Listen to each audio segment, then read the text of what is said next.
Assalamualaikum warahmatullahi wabarakatuh. Pada kesempatan kali ini di perkuliahan kita yang pagi cerah ini kita akan membahas mengenai penerapan kaidah-kaidah niat dan kaidah-kaidah cabangnya. Gitu.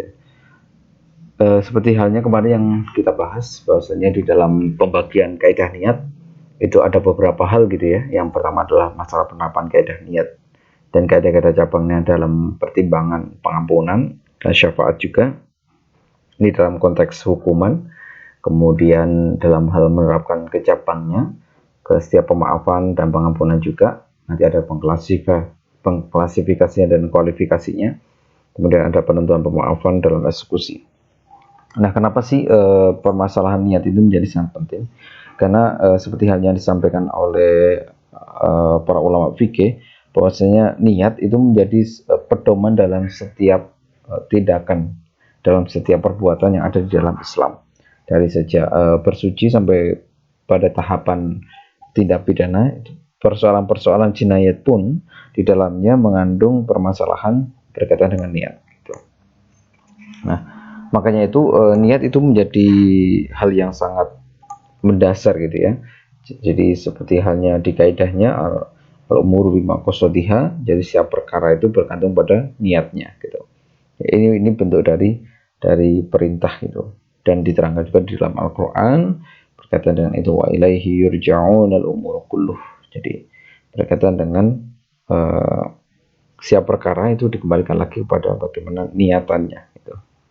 Nah, niat ini kenapa sih dibahas secara mendalam sampai banyak sekali cabang-cabangnya?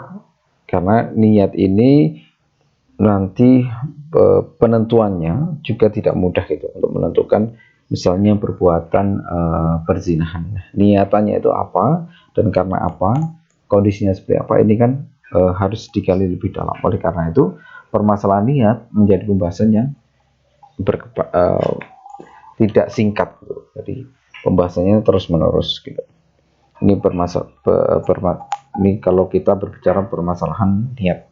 Nanti masalah niat-niat ini banyak kajiannya tentang pembunuhan sampai ke permasalahan takzir, itu semua ada niatannya gitu.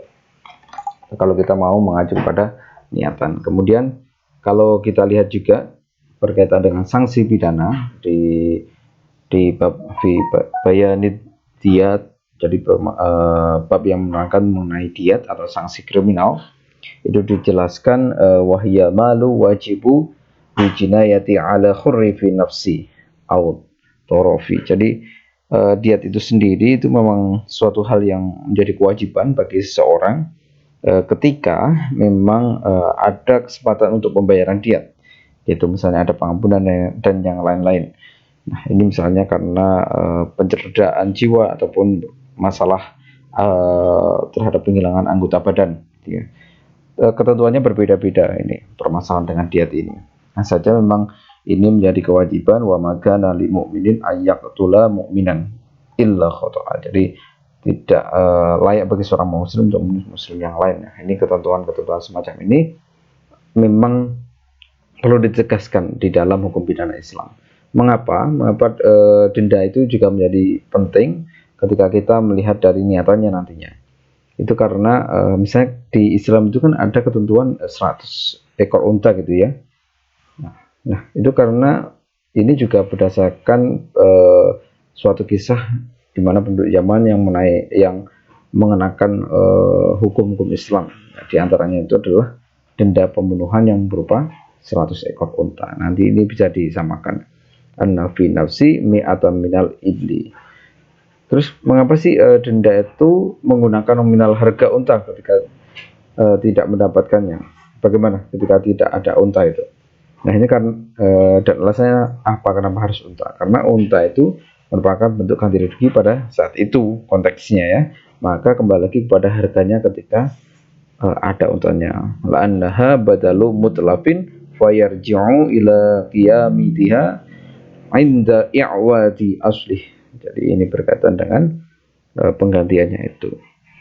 Kemudian itu juga ada batasannya berkaitan dengan itu. Batasannya adalah dengan qaul qadim, di mana denda yang dibayarkan ketika mendapatkan unta adalah 1000 dinar sampai dengan 12 dirham gitu.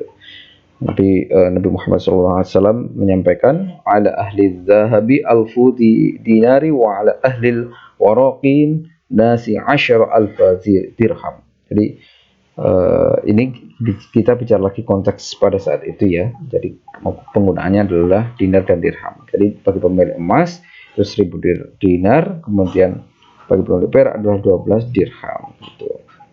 Kemudian mengapa juga ditambahkan sepertiganya gitu.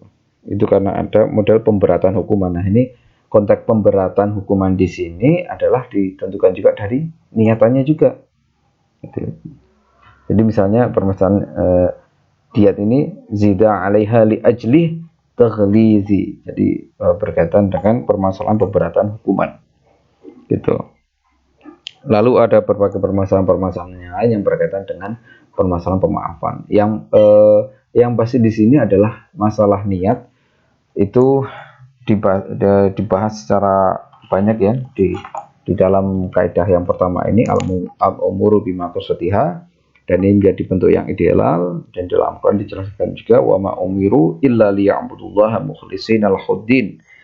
Jadi ini menjadi suatu perintah ya, perintah tentang pemurnian agama itu sendiri. Kemudian di dalam hadis juga dijelaskan innama a'malu binniyat, tentang keabsahan sebuah niat itu sendiri. Kemudian para imam itu sendiri berbeda-beda dalam menentukan niat. Ada yang berdasarkan substansi niatnya, statusnya, tempatnya, waktunya, hal-hal yang membatalkannya, syarat-syaratnya, dan tujuannya. Itu yang perlu kita pelajari di sini.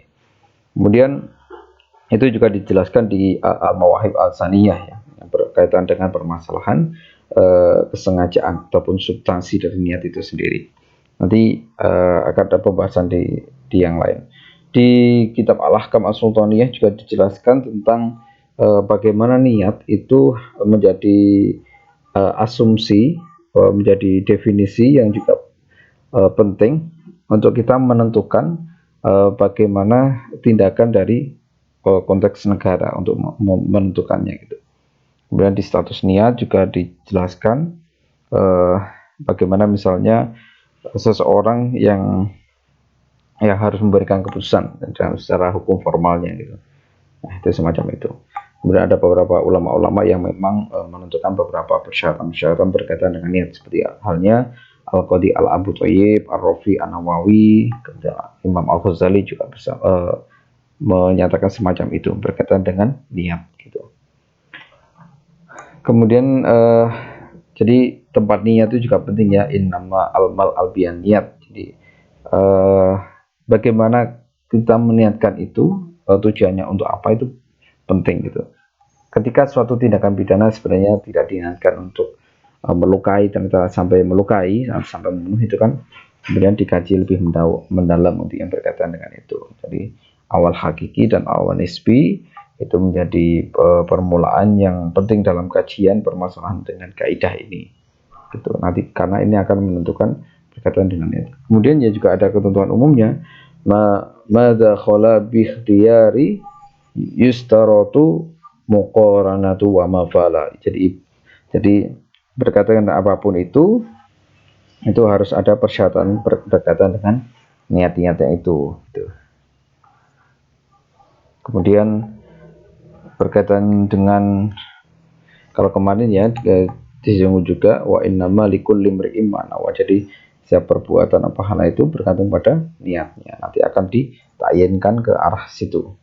Jadi semacam pentakyinan ini sebetulnya untuk menegaskan saja bagaimana niatan itu sebenarnya lebih jelasnya kemana. Ini untuk menentukan juga pemaafan dan juga eksekusinya gitu.